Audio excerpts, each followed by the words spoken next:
英語聞き流しリスニング、英語テキストと MP3 ダウンロード、その他の物語はホームページからお聞きいただけます。88thpp.com 88thpp.com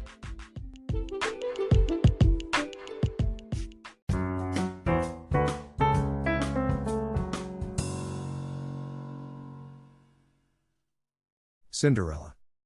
The wife of a rich man fell sick, and when she felt that her end drew nigh, she called her only daughter to her bedside, and said, "Always be a good girl, and I will look down from heaven and watch over you." Soon afterward she shut her eyes and died, and was buried in the garden, and the little girl went every day to her grave and wept, and was always good and kind to all about her. And the snow fell and spread a beautiful white covering over the grave, but by the time the spring came, and the sun had melted it away again, her father had married another wife. This new wife had 2 daughters of her own, that she brought home with her. They were fair in face but foul at heart, and it was now a sorry time for the poor little girl. "What is the good-for-nothing one in the parlor?" said they. "They who would eat bread should first earn it. Away with the kitchen maid." Then they took away her fine clothes, and gave her an old grey frock to put on, and laughed at her and turned her into the kitchen. There she was forced to do hard work, to rise early before daylight and bring the water, to make the fire, to cook and to wash. Besides that, the sisters plagued her in all sorts of ways, and laughed at her. In the evening when she was tired, she had no bed to lie down on, but was made to lie by the hearth among the ashes, and as this, of course, made her always dusty and dirty, they called her Ashputtel. It happened once that the father was going to the fair, and asked his wife's daughters what he should bring them. "Fine clothes," said the first. "Pearls and diamonds," cried the second. "Now, child," said he to his own daughter, "what will you have?" "The first twig, dear father, that brushes against your hat when you turn your face to come homewards," said she. Then he bought for the first 2 the fine clothes and pearls and diamonds they had asked for, and on his way home, as he rode through a green copse, a hazel twig brushed against him, and almost pushed off his hat, so he broke it off and brought it away, and when he got home he gave it to his daughter. Then she took it, and went to her mother's grave and planted it there, and cried so much that it was watered with her tears, and there it grew and became a fine tree. 3 times every day she went to it and cried, and soon a little bird came and built its nest upon the tree, and talked with her, and watched over her, and brought her whatever she wished for. Now it happened that the king of that land held a feast, which was to last 3 days, and out of those who came to it his son was to choose a bride for himself. Ashputtel's 2 sisters were asked to come, so they called her up, and said, "Now, comb our hair, brush our shoes, and tie our sashes for us, for we are going to dance at the king's feast." Then she did as she was told, but when all was done she could not help crying, for she thought to herself, she should so have liked to have gone with them to the ball, and at last she begged her mother very hard to let her go. "You, Ashputtel," said she, "you who have nothing to wear, no clothes at all, and who cannot even dance, you want to go to the ball?" And when she kept on begging, she said at last, "To get rid of her, I will throw this dishful of peas into the ash heap, and if in 2 hours' time you have picked them all out, you shall go to the feast too." Then she threw the peas down among the ashes, but the little maiden ran out at the back door into the garden, and cried out, "Hither, hither, through the sky, turtle doves and linnets, fly. Blackbird, thrush, and chaffinch gay, hither, hither, haste away. One and all come help me, quick. Haste ye, haste ye. Pick, pick, pick." Then first came 2 white doves, flying in at the kitchen window, next came 2 turtle doves, and after them came all the little birds under heaven, chirping and fluttering in, and they flew down into the ashes. And the little doves stooped their heads down and set to work, pick, pick, pick, and then the others began to pick, pick, pick, and among them all they soon picked out all the good grain, and put it into a dish but left the ashes. Long before the end of the hour the work was quite done, and all flew out again at the windows. Then Ashputtel brought the dish to her mother, overjoyed at the thought that now she should go to the ball. But the mother said, "No, no. You slut, you have no clothes, and cannot dance, you shall not go." And when Ashputtel begged very hard to go, she said, "If you can in 1 hour's time pick 2 of those dishes of peas out of the ashes, you shall go too." And thus she thought she should at least get rid of her. So she shook 2 dishes of peas into the ashes. But the little maiden went out into the garden at the back of the house, and cried out as before, "Hither, hither, through the sky, turtle doves and linnets, fly. Blackbird, thrush, and chaffinch gay, hither, hither, haste away. One and all come help me, quick. Haste ye, haste ye. Pick, pick, pick." Then first came 2 white doves in at the kitchen window, Next came 2 turtle doves, and after them came all the little birds under heaven, chirping and hopping about. And they flew down into the ashes, and the little doves put their heads down and set to work, pick, pick, pick, and then the others began pick, pick, pick, and they put all the good grain into the dishes, and left all the ashes. Before half an hour's time all was done, and out they flew again. And then Ashputtel took the dishes to her mother, rejoicing to think that she should now go to the ball. But her mother said, "It is all of no use, you cannot go, you have no clothes, and cannot dance, and you would only put us to shame," and off she went with her 2 daughters to the ball. Now when all were gone, and nobody left at home, Ashputtel went sorrowfully and sat down under the hazel tree, and cried out, "Shake, shake, hazel tree, gold and silver over me."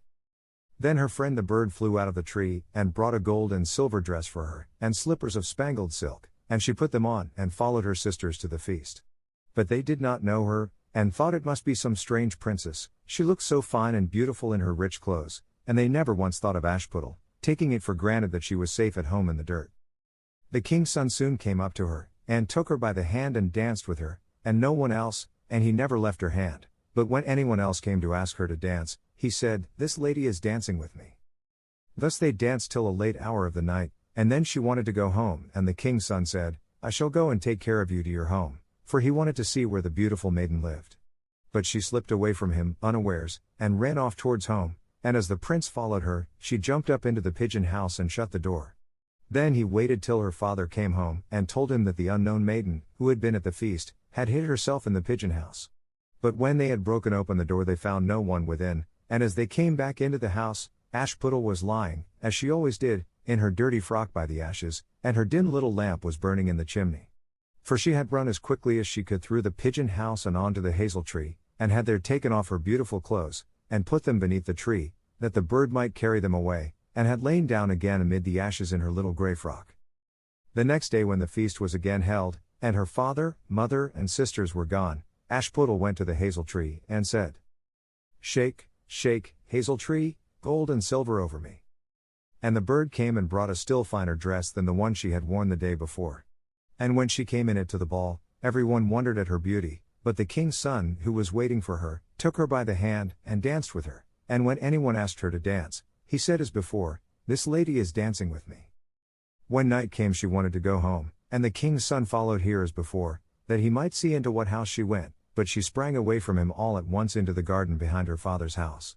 In this garden stood a fine large pear tree full of ripe fruit, and Ashputtel, not knowing where to hide herself, jumped up into it without being seen.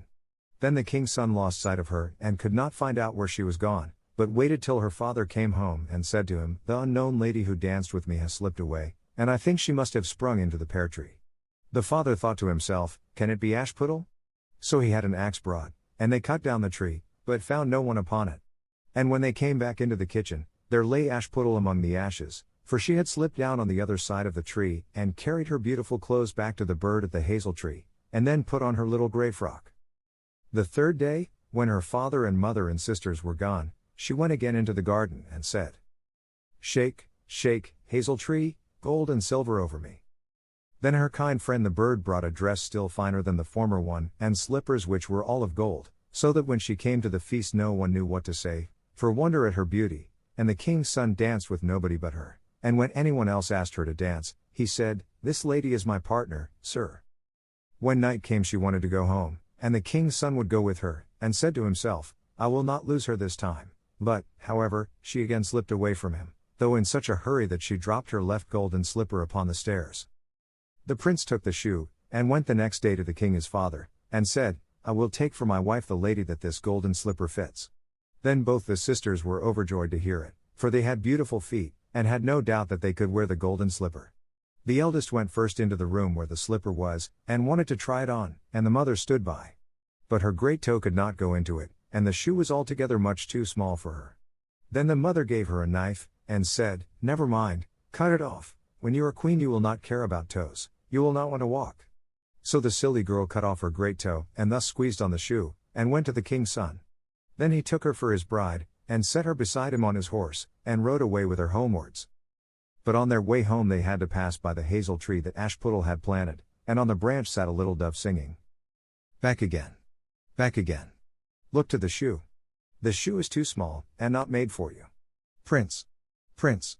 Look again for thy bride, for she's not the true one that sits by thy side. Then the prince got down and looked at her foot, and he saw, by the blood that streamed from it, what a trick she had played him. So he turned his horse round, and brought the false bride back to her home, and said, This is not the right bride, let the other sister try and put on the slipper. Then she went into the room and got her foot into the shoe, all but the heel, which was too large. But her mother squeezed it until the blood came, and took her to the king's son, and he set her as his bride by his side on his horse, and rode away with her. But when they came to the hazel tree, the little dove sat there still, and sang. Back again. Back again. Look to the shoe. The shoe is too small, and not made for you. Prince. Prince. Look again for thy bride, for she's not the true one that sits by thy side. Then he looked down, and saw that the blood streamed so much from the shoe, that her white stockings were quite red. So he turned his horse and brought her also back again. This is not the true bride, said he to the father. Have you no other daughters? No, said he, there is only a little dirty ashputtel here, the child of my first wife. I am sure she cannot be the bride. The prince told him to send her. But the mother said, No, no, she is much too dirty, she will not dare to show herself. However, the prince would have her come, and she first washed her face and hands, and then went in and curtsied to him, and he reached her the golden slipper. Then she took her clumsy shoe off her left foot, and put on the golden slipper, and it fitted her as if it had been made for her. And when he drew near and looked at her face, he knew her, and said, This is the right bride. But the mother and both the sisters were frightened, and turned pale with anger as he took Ashputtel on his horse, and rode away with her. And when they came to the hazel tree, the white dove sang. Home. Home. Look at the shoe. Princess. The shoe was made for you. Prince. Prince. Take home thy bride, for she is the true one that sits by thy side. And when the dove had done its song, it came flying, and perched upon her right shoulder, and so went home with her.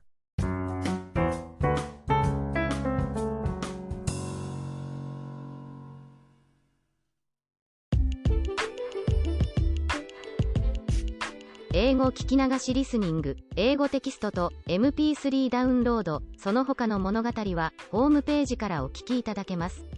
88thpp.com 88thpp.com